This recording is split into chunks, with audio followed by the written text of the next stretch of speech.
A boarding pass isn't just paper and ink. It's a promise, a contract for a seat, a journey, a destination. For Amara Jones, her first-class ticket to Seattle was more than that. It was a symbol, a culmination of sleepless nights, of defying expectations, of earning her place at the head of the table. But on transcontinental air, Flight 719, that promise was about to be broken. The flight crew saw her skin before they saw her ticket, her youth, before they saw her brilliance. They would force her from her rightful seat, making her take a walk of shame to the very back of the plane. They had no idea they were publicly humiliating their own guest of honor. The airport hummed with a unique kind of energy, a symphony of rolling suitcases, muffled announcements, and the palpable anticipation of departure. For Amara Jones, that hum was the soundtrack to the single greatest achievement of her 21 years. Clutched in her hand was a first-class ticket to Seattle, its crisp edges feeling impossibly significant. It wasn't just a ticket, it was a trophy. 4 years at the Georgia Institute of Technology, a place where she was often the only black woman in her advanced astrophysics classes, had been a grueling marathon. She'd weathered the subtle dismissals, the surprised looks when she aced quantum mechanics exams, and the condescending advice from a professor who suggested she might be more comfortable in a less demanding major. She hadn't gotten comfortable. She had gotten determined. She'd spent nights in the observatory when her friends were at parties, her companions the silent, distant stars she was learning to understand. Her senior thesis on exoplanetary atmospheric composition was already being cited in academic papers. The result of it all, valedictorian. And with that honor came the invitation. Not just an invitation, the invitation. Dr. Alistair Finch, the legendary head of the Starkwell Foundation, had personally called her. The Foundation's annual Young Innovators Gala in Seattle was the premier event for emerging minds in science and technology. They weren't just flying her out, they were making her the keynote speaker, a 21-year-old sharing the stage with Nobel laureates and tech billionaires. "We don't just want to celebrate your achievement, Ms. Jones." Dr. Finch's warm British voice had crackled over the phone. "We want the world to hear from the future. Your future." So the first-class ticket booked and paid for by the Foundation felt like the first tangible proof that she had arrived. Her mother had cried when she saw it. Her father had hugged her so tight he'd lifted her off the floor. It was their victory as much as hers. Walking down the jet bridge for Flight 719, she felt a thrill. She'd only flown a few times in her life, always in a cramped middle seat by the toilets. The exclusive lane for first class felt like a portal to another world. She gave the gate agent a warm smile, her passport and ticket ready. "Enjoy your flight, Ms. Jones," the agent said, barely looking up. Amara stepped onto the plane. The air was different here at the front. It was calmer, the lighting softer. The seats were less like seats, and more like personal pods, upholstered in dark grey leather. She found her seat 2B an aisle seat, with an impossible amount of legroom. She carefully stowed her carry-on, which contained the dress for the gala, and her speech notes in the overhead bin. As she settled in, she saw him. The man in 2A, the window seat. He was in his late 50s, with a florid face, a perfectly knotted silk tie, and a gold watch that gleamed under the cabin lights. He was already sipping a glass of champagne, and pointedly angled his body away from her, creating an invisible wall. He grunted as she sat, a sound of profound inconvenience. Amara ignored it, her excitement too buoyant to be punctured by a stranger's bad mood. A flight attendant approached. She was a woman in her 40s, with blonde hair, pulled into a tight, severe bun, and a name tag that read Brenda. Her smile was a thin, practiced line that didn't reach her eyes. "Pre-departure beverage?" she asked the man in 2A. "Another champagne," he clipped. Brenda turned to Amara. The smile vanished completely. "Can I help you?" The question was not an offer of service. It was a challenge. "I'm okay for now, thank you," Amara said politely. "Just some water would be great." Brenda's eyes did a quick, dismissive scan over Amara's outfit, a simple but elegant black jumpsuit, and her neat braids. "Of course." She said the words, but her tone implied Amara was an interruption. She returned moments later, placing a plastic cup of water on the tray, with a little too much force, sloshing some onto the surface. There was no napkin. Amara took a deep breath, wiping the water with her sleeve. "Don't let this bother you," she told herself. "You've earned this. You belong here." But the feeling of being an intruder was starting to creep in a cold tendril coiling in her stomach. She watched as Brenda laughed warmly with a passenger across the aisle, asking about his destination and offering to hang his jacket.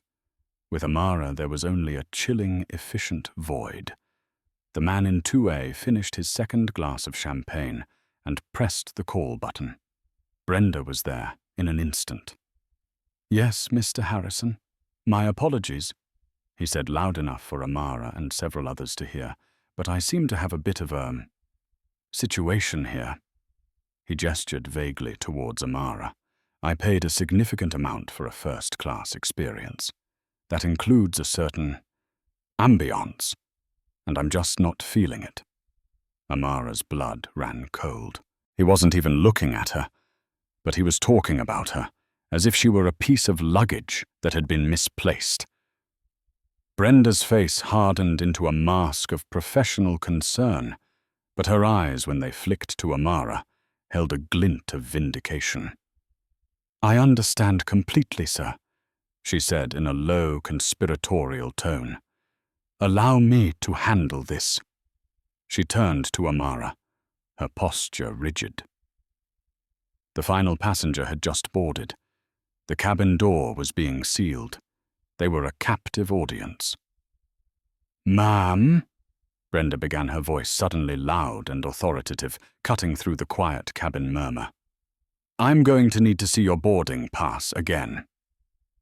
The request, fired like a starter pistol, silenced the low chatter in the first-class cabin. Heads turned. Amara felt a hot flush creep up her neck as a dozen pairs of eyes fixed on her. The quiet hum of the engine was suddenly a roaring in her ears. "My boarding pass," Amara repeated, her voice steady despite the tremor in her hands. She had already shown it at the gate. The ticket was on her phone, the screen now dark. "That's right," Brenda said, her arms crossed. "Your boarding pass. There seems to be some confusion about your seat assignment." The man beside her, Mr. Harrison, let out a performative sigh and began intently studying a financial newspaper as if he were a mere bystander to the scene he had instigated. Amara fumbled for her phone, her fingers suddenly clumsy. She unlocked it and pulled up the digital pass, the bold letters 2B First Class, displayed under her name. She held it out for Brenda to inspect. The flight attendant barely glanced at it. She squinted, her lips pursed in a theatrical display of scrutiny. "It's not uncommon for there to be errors in the system. Sometimes passengers get upgraded by mistake, and the system doesn't catch it until the last minute." The implication was clear. "You couldn't possibly have paid to be here. This must be an error." "There's no mistake," Amara said, her voice dropping, trying to de-escalate the public spectacle. "The Starkwell Foundation booked the flight for me. It's correct." Mentioning the foundation's name was a mistake. Brenda's eyes narrowed. To her, it likely sounded like a made-up excuse, a name dropped to add legitimacy to a lie. The Starkwell Foundation.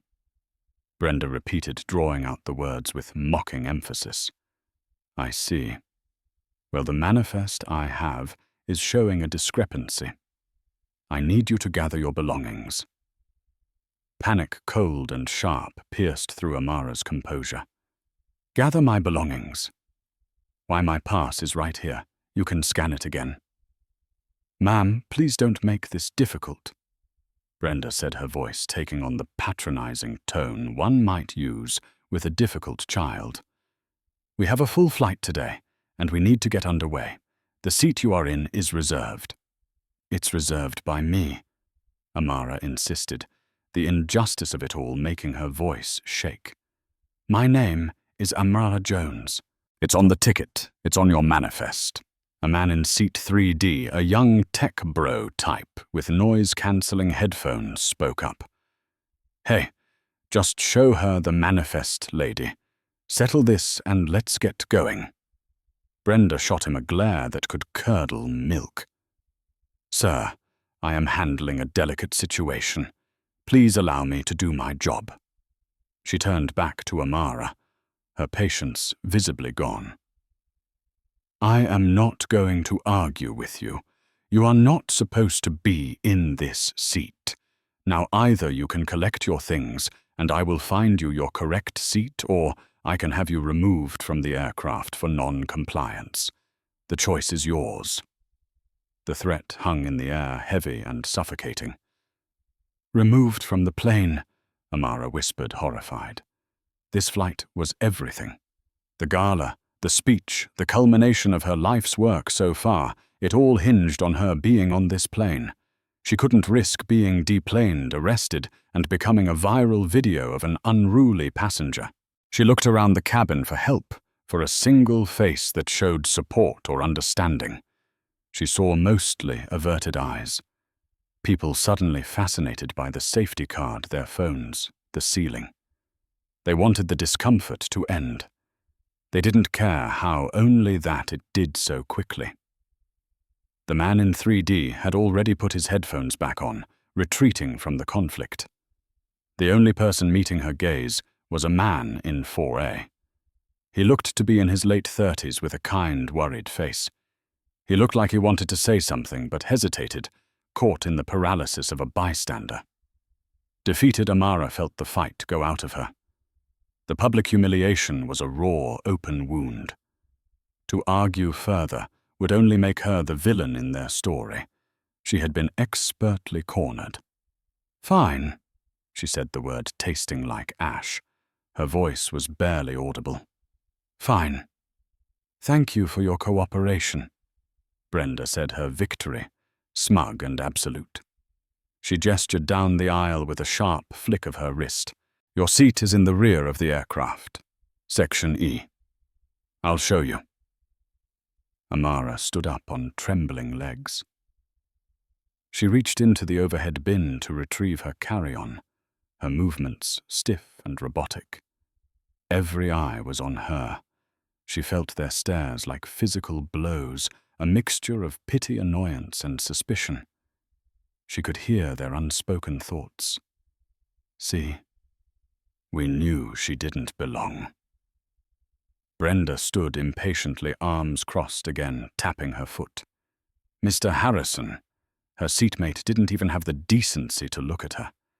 He just shifted his legs slightly to give her room to pass, as if she were a piece of furniture being moved.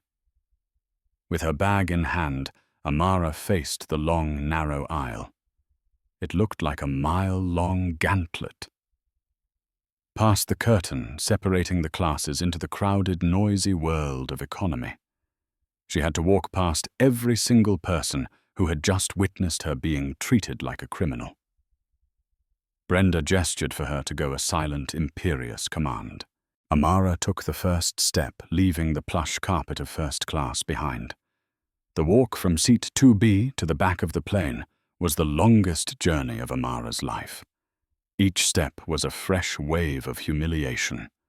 The curtain separating first class from economy felt like a tangible barrier between two worlds, and she was being forcibly cast out of the one she had earned.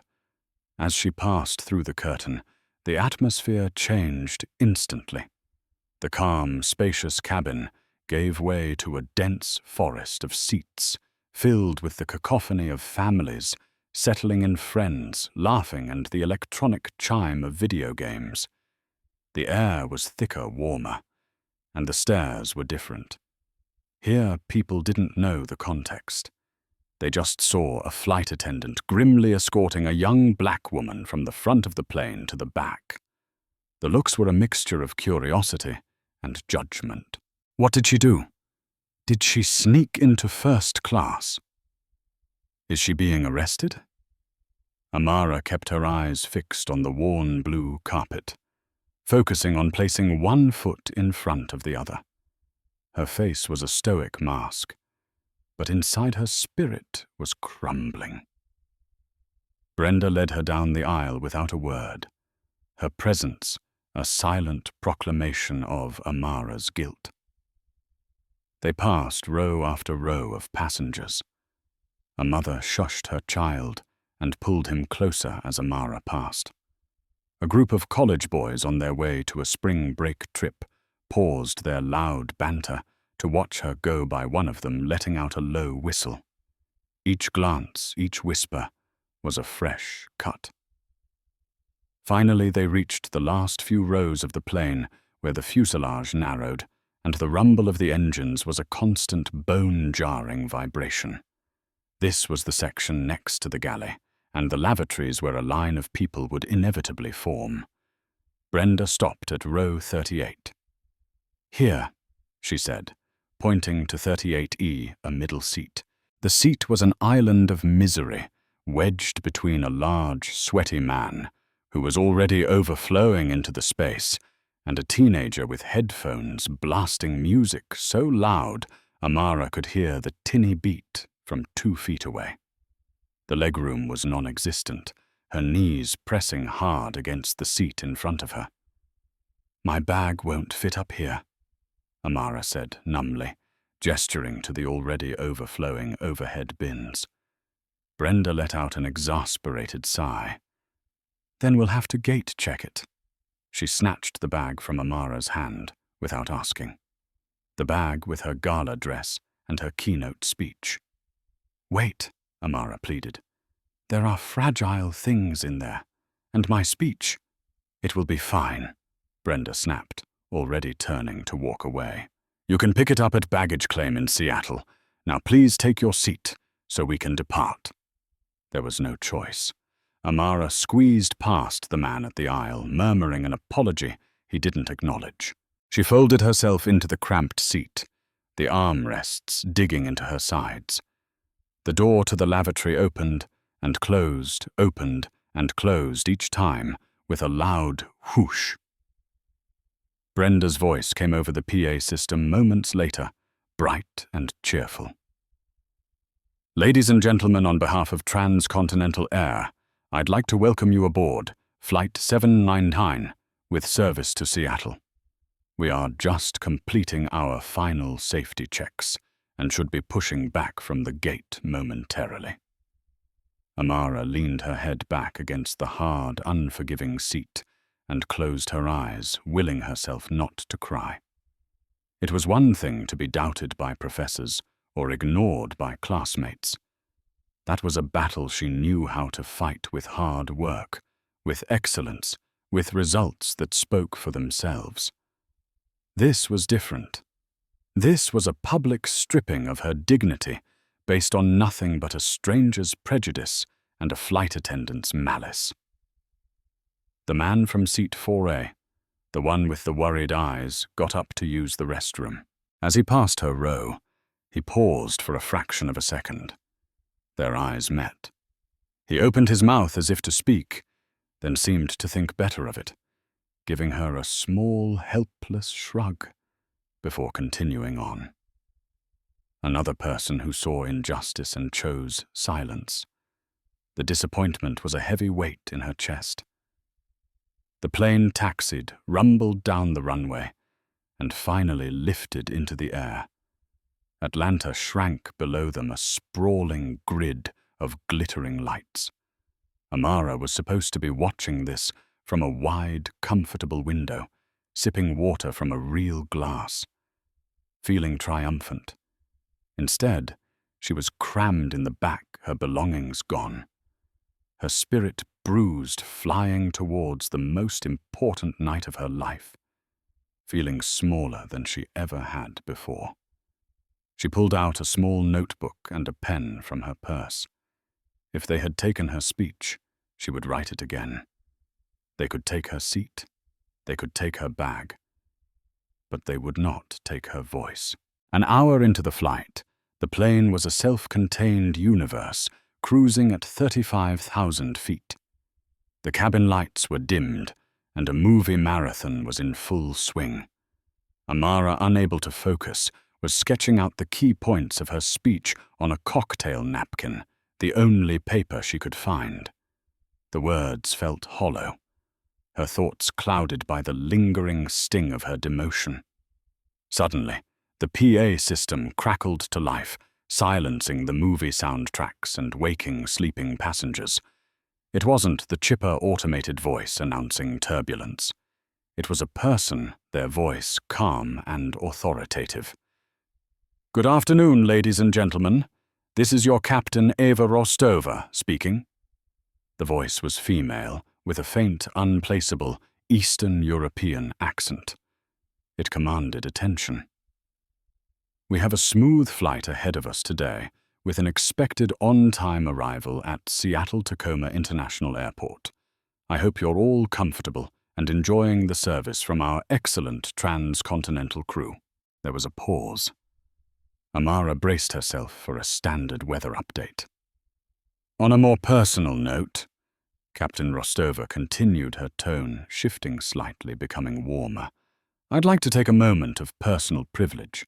It's not often we get to share our cabin with true innovators, people who are actively shaping the future. Today we are honored to have one such individual on board with us." In the first-class cabin, Mr. Harrison preened slightly, adjusting his tie.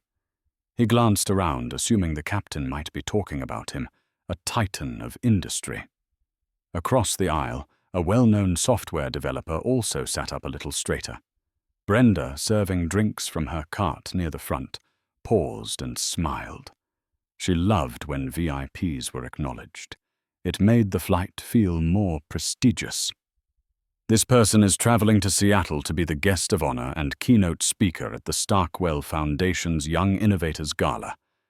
The captain's voice filled the cabin.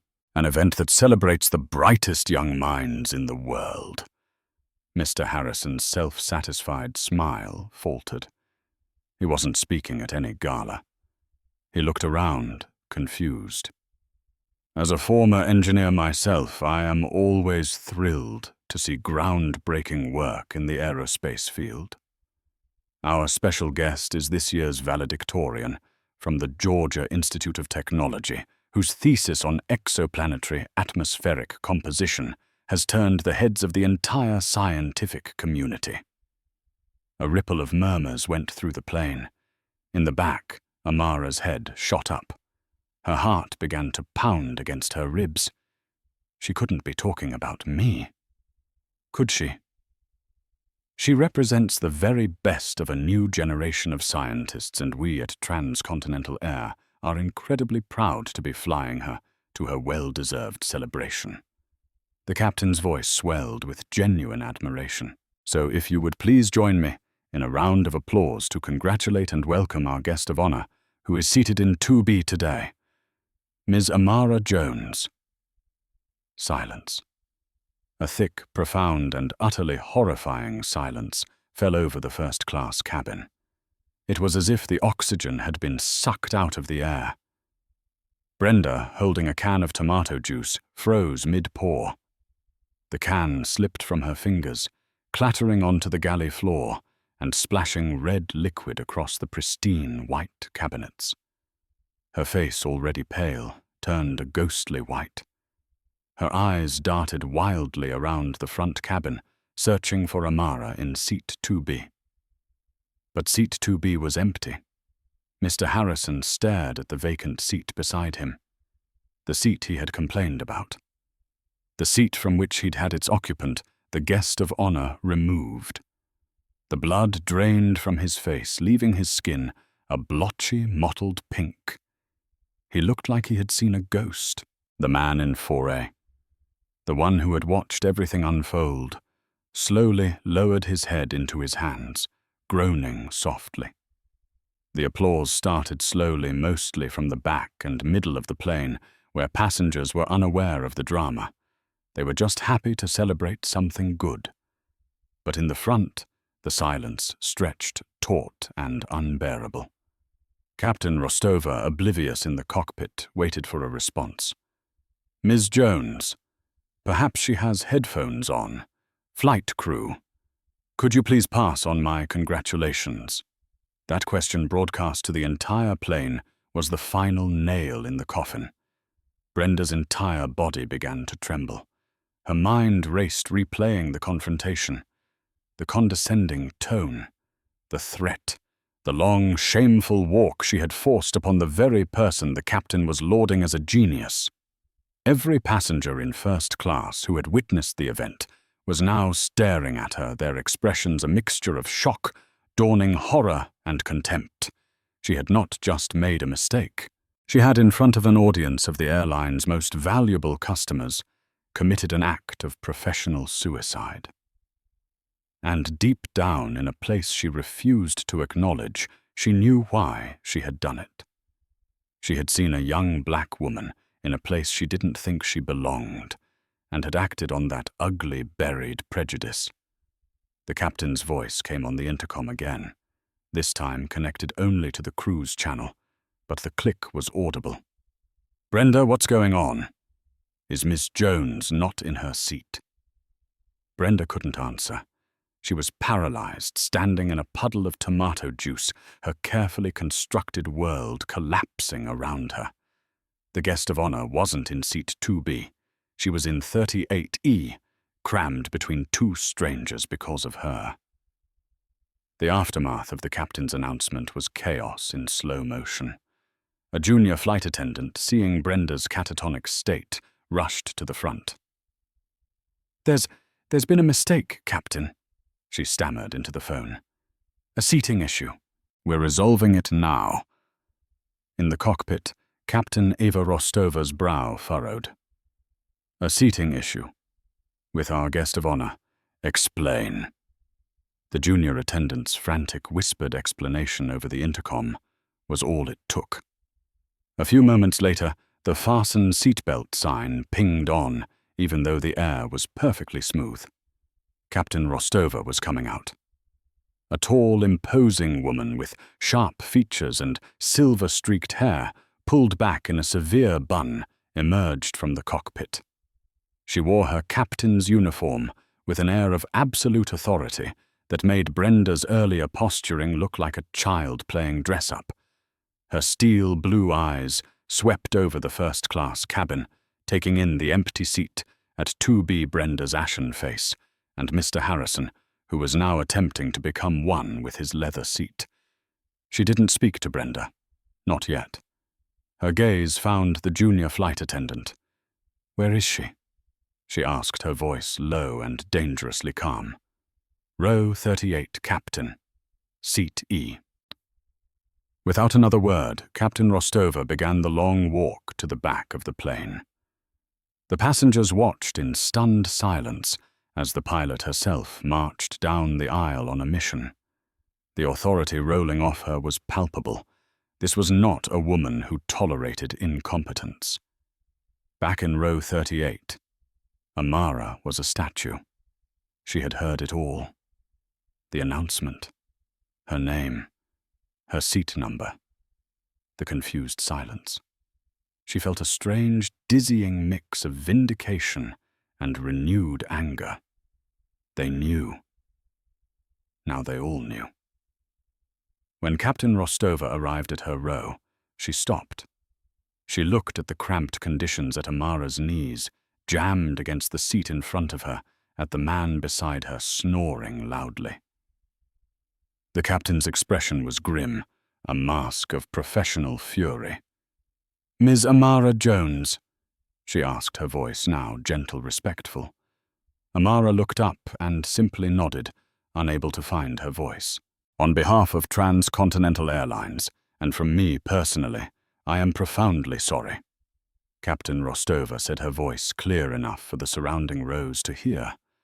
What happened to you on this aircraft is inexcusable. It is a failure of our crew and a failure of our company's values. Please allow us to escort you back to your ticketed seat.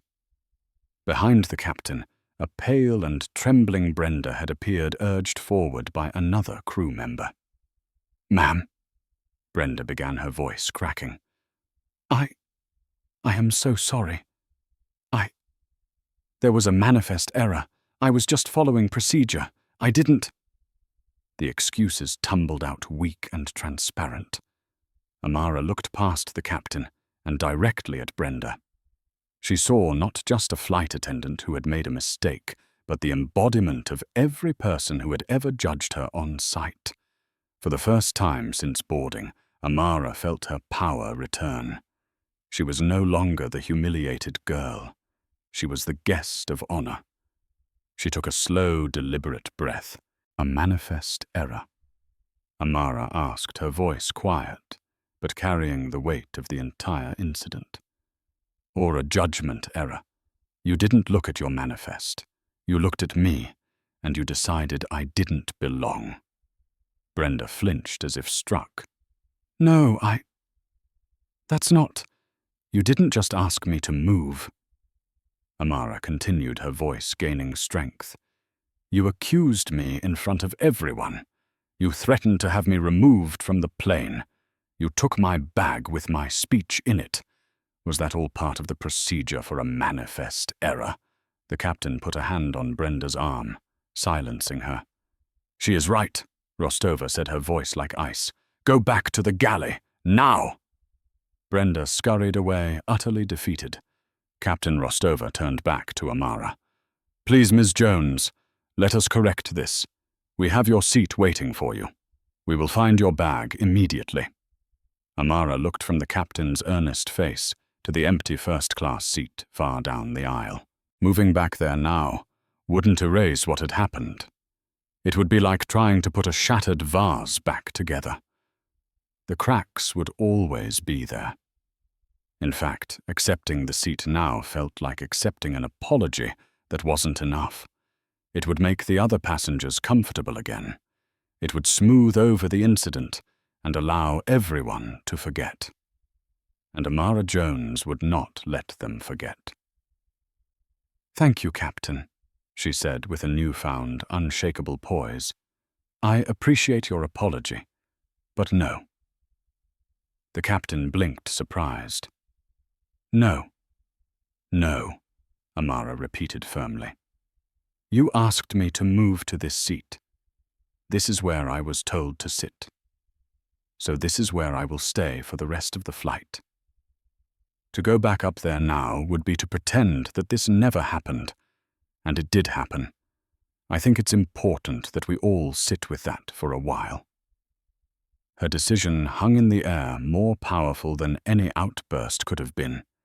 It was a quiet, dignified, and devastating refusal.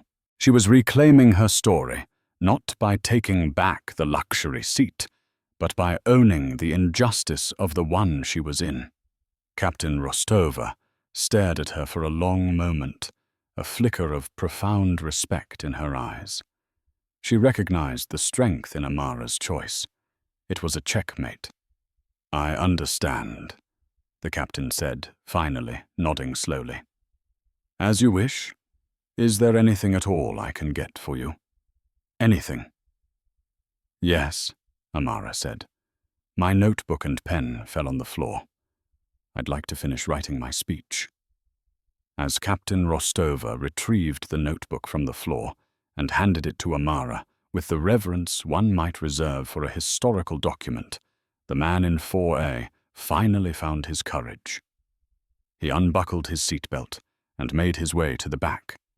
He knelt in the aisle beside Amara's row, ignoring the grumbling of the man in the aisle seat. My name is Ben Carter, he said in a low voice. I'm a journalist with the Seattle Times. I saw everything that happened. I am so ashamed that I didn't say anything. But I did do something." He held up his phone. "I recorded the entire exchange. The flight attendant's accusations, your calm responses, her threat to remove you. It's all here." Amara stared at him, then at the phone. A recording. Evidence. "When we land," Ben continued, his eyes earnest, "this is going to be a major story. If you'll let me, I want to be the one to tell it, and I want to tell it right. Your story deserves to be heard." Amara considered it for a moment. Her first instinct was to shy away from the attention, but then she thought of the countless others who had faced similar unrecorded humiliations. Her story wasn't just hers anymore. It was a testament. "Okay," she whispered. "Okay." The last 2 hours of the flight were the most tense in Transcontinental Air's recent history. The first-class cabin was a morgue. Mr. Harrison stared blankly ahead, sweating through his expensive shirt. Brenda was confined to the galley, reportedly weeping. The other flight attendants moved about with robotic efficiency, refusing to make eye contact with anyone. The moment the plane docked at the gate in Seattle, Ben Carter's phone was already uploading the video file and his draft of the story to his editor. Captain Rostova personally deplaned with Amara, shielding her from stares and escorting her into the terminal, where a flustered, horrified-looking man in a suit was waiting. "Ms. Jones, I am David McMillan, CEO of Transcontinental Air," he said, rushing forward. He had clearly been scrambled to the airport the moment the captain had called from the air. "On behalf of our entire organization," Amara held up a hand. "Mr. McMillan, your airline's apology is an hour too late and 35,000 feet too low. You have my contact information. Have your legal team call my legal team." She didn't have a legal team, but in that moment, she knew she would need one. Waiting beside him was Dr. Alistair Finch from the Starkwell Foundation. His usually cheerful face a thundercloud of rage. He enveloped Amara in a hug. "My dear girl, I am so sorry. We've arranged for your bag to be retrieved from the cargo hold personally. It will not enter the main terminal." He then turned to McMillan.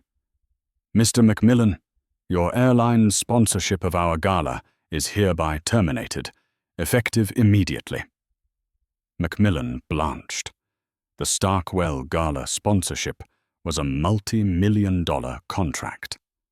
By the time Amara was in a black car heading to her hotel, the story was live on the Seattle Times website.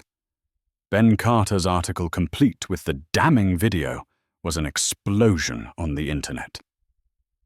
"Valedictorian Guest of Honor forced to back of plane on transcontinental flight." The headline was everywhere. #fly the prejudice, skies, and #justice for Amara trended on Twitter within the hour. The video was gut-wrenching. Brenda's smug superiority and Amara's quiet dignity were on full display for the world to see. The karma was swift and brutal. Transcontinental Air's stock price took a nosedive in after-hours trading. Their social media pages were flooded with tens of thousands of angry comments. Their corporate phone lines were jammed. By midnight, CEO David McMillan was forced to release a second, more groveling video apology, announcing that the flight attendant in question, Brenda Vance, had been suspended indefinitely pending a full investigation. But the internet wasn't done. Amateur sleuths, armed with the name from Brenda's tag and a clear view of Mr. Harrison's face in the video, got to work. Within 3 hours, he was identified Charles Harrison, CEO of Harrison Holdings, a private equity firm known for its ruthless business practices. His company's website crashed from the traffic. His LinkedIn profile was bombarded with messages. The story of his complaint, the catalyst for the whole affair, was added to his Wikipedia page under a new section titled Controversies.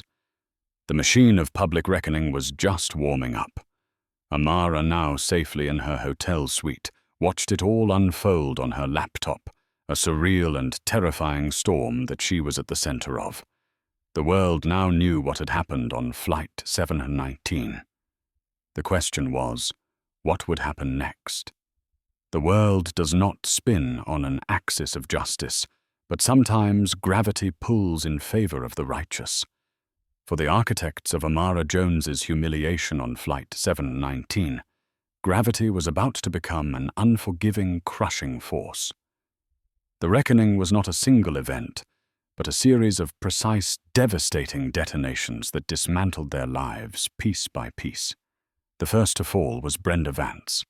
Her indefinite suspension lasted exactly 22 hours. She was summoned not to an airport office, but to the gleaming, soulless headquarters of Transcontinental Air in downtown Atlanta. She walked through the marble lobby, her sensible shoes squeaking on the polished floor, feeling a desperate hope that this was a formality, a stern lecture, sensitivity, training, perhaps a demotion. She was, after all, a 20-year veteran with a spotless record. She believed in procedures, in seniority in the system. She was about to learn the system had no loyalty to a liability.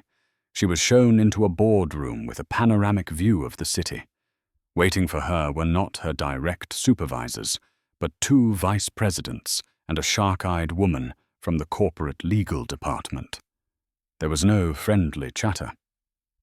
"Ms. Vance," the lawyer began, sliding a tablet across the vast mahogany table. "We have reviewed the incident report from Captain Rostova, the testimony of 6 first-class passengers, and of course the video that is now viewable by roughly 1/3 of the planet." On the tablet was the video Ben Carter had filmed. Brenda couldn't watch it.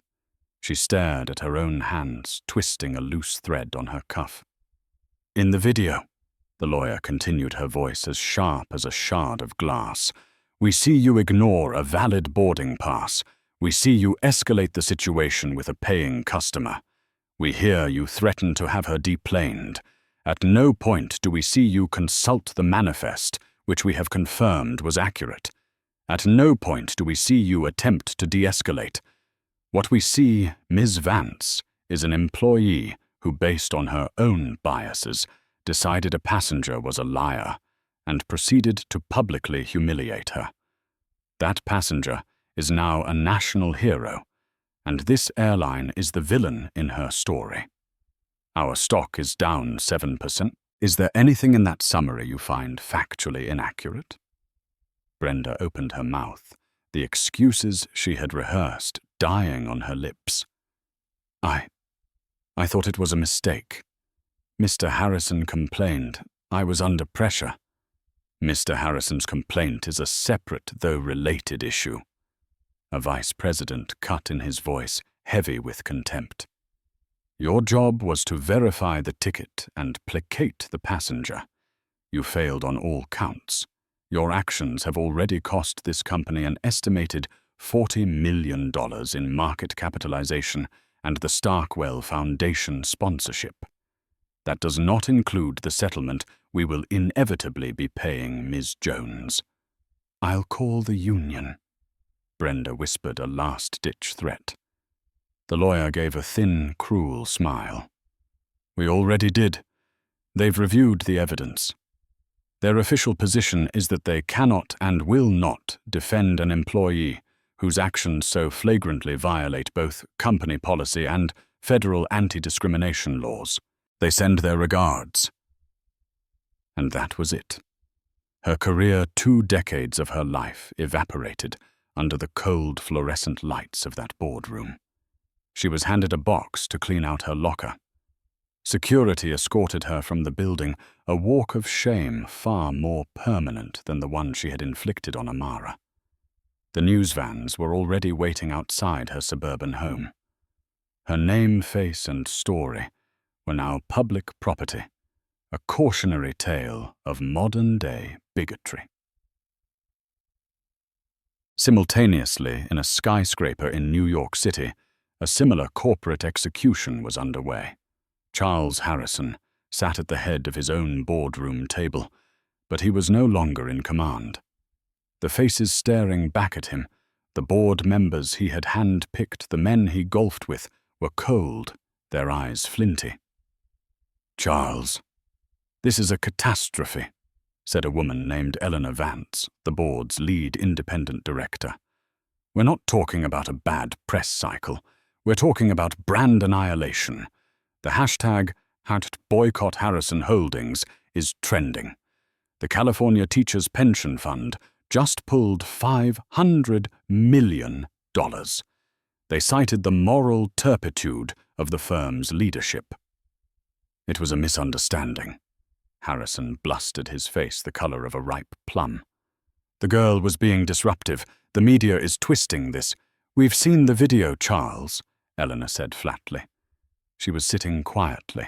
"What you called ambiance, the rest of the world calls a black person sitting next to you. You didn't just express a preference. You used your privilege to have a young woman humiliated. You made yourself, and by extension, this firm, the face of entitled racism." "I built this firm," he roared, slamming a fist on the table.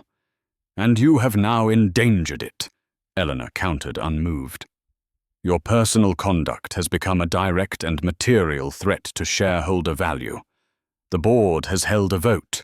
We are invoking Clause 17B of your contract. We are asking for your immediate resignation."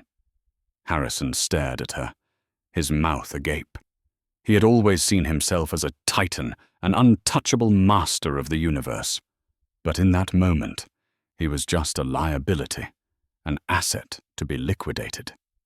The power he thought he possessed was merely rented from the people in this room, and the lease had just expired. He was finished. His carefully crafted legacy as a brilliant financier was permanently overwritten. From now on, he would only be remembered as the man who complained about sitting next to Amara Jones.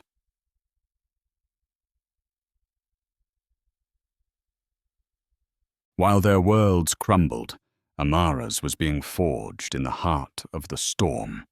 The night of the Starkwell Gala arrived. The air in the grand ballroom crackled with an energy that went beyond the usual polite schmoozing of a black tie event. They were all there for her. When Dr. Alistair Finch took the stage, he set aside his prepared introduction. "Good evening," he began, his voice resonating through the silent hall. "We are here to celebrate innovation. We often think of innovation as a new technology, a new algorithm, a new discovery. But sometimes the most profound innovation is a demonstration of character, of grace in the face of indignity. Our keynote speaker was supposed to come here to talk to us about the stars. But on her journey here, she was forced to teach a masterclass on how to be a human being." The standing ovation began before he even said her name. It was a wave of sound, a roar of support that washed over Amara as she walked towards the stage. She felt a tremor in her hands, but as she gripped the sides of the podium, a profound calm settled over her. She looked out at the sea of faces, Nobel laureates, tech CEOs, the intellectual elite of the nation, and they were all looking at her, waiting. She took a breath and began. "Before I talk about the atmospheres of distant worlds," she said, her voice steady and clear, "I want to talk about the atmosphere in a 300-foot aluminum tube at 35,000 feet. An atmosphere in physics is a layer of gases retained by a planet's gravity. In social terms, it's a set of unspoken rules and assumptions retained by the gravity of prejudice." She paused, letting the metaphor land. 2 days ago, I was deemed a contaminant in a first-class atmosphere. The operating hypothesis formed without sufficient data was that I did not belong.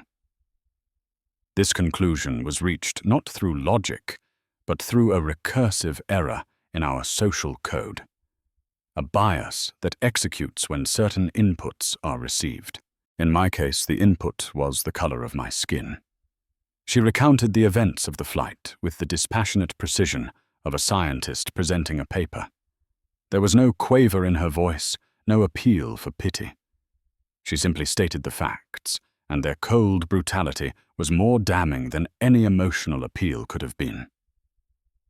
When the truth of my presence on that plane was revealed via a secondary source, the captain an attempt was made to correct the error. I was offered a return to my original seat. I respectfully declined, because in science, when an experiment yields an unexpected result, you don't just throw it out. You study it. You ask why. My experiment was this.